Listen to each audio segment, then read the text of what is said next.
সামনেই বর্ষাকাল, আবারও নদী ভাঙনের আতঙ্কে ভাগীরথী পাড়ের মানুষজন। সামনেই আসছে বর্ষাকাল, এখন থেকেই নদীর গতি পরিবর্তন হওয়া শুরু করেছে। দুদিনের প্রাকৃতিক দুর্যোগে অতিরিক্ত ফুসছিল নদী, আর সামনেই বর্ষাকাল আসার আগেই চঞ্চল হয়ে উঠেছে নদী। এটা চট্টগ্রামের শ্যামচাঁদ ঘাট।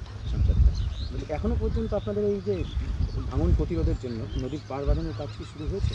না, এই কাজ বাঁধার প্রতিশ্রুতি দিয়ে যায়, কিন্তু এখন পর্যন্ত কোনো কাজ হয়নি এই শ্যামচাঁদ ঘাটের এই পাশটা।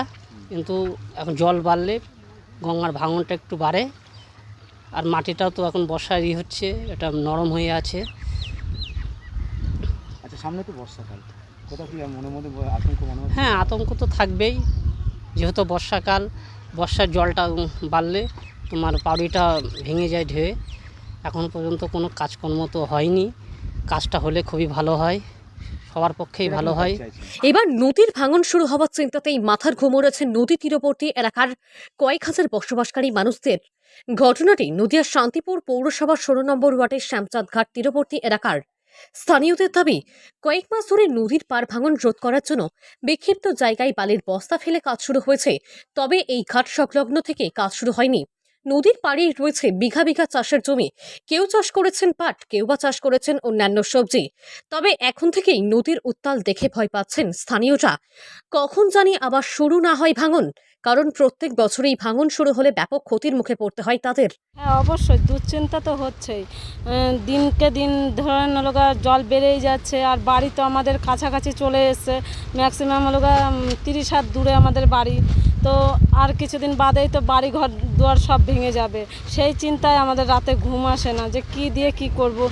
ভাঙলে আমাদের কি করতে হবে? আমরা গরিব মানুষ, কোথায় যাব? হয়তো কোথাও রাস্তার পাশে মানে ঘরমার করতে হবে, আর কিছু করার নেই।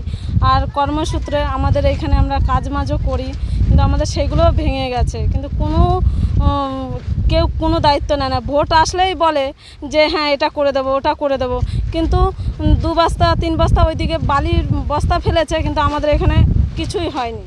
এখানে দেখা যাচ্ছে যে অনেকটা জায়গায় কিন্তু এখন ভাঙন মোটামুটি শুরু হয়েছে, পাশে কিন্তু চাষের জমি আছে, কি বলবো? হ্যাঁ, ভেঙে যাচ্ছে তো, পাশে জমি আছে প্রায় আর আধ হাতের মতন আছে, তাহলেই জমি ছুঁয়ে যাবে।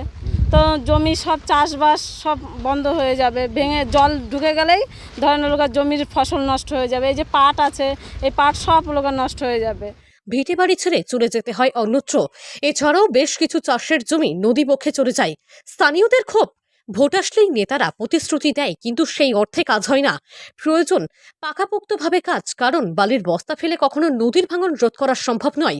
তবে নদীর তীরবর্তী এলাকার মানুষ পরিষ্কারই জানাচ্ছেন, গত দুদিনের প্রাকৃতিক দুর্যোগের কারণে মাটি নরম হতে শুরু করেছে, আর নদী যেভাবে জলোচ্ছ্বাস বেড়েছে, তাতে করে যখন তখন ভাঙন শুরু হবার আশঙ্কা অনেক বেশি। এখন থেকে প্রতিরোধ না করতে পারলে হয়তো তা ভয়াবহ রূপ আকার নেবে। নদিয়া থেকে মৈনাক দেবনাথের রিপোর্ট, লোকাল 18 বাংলা।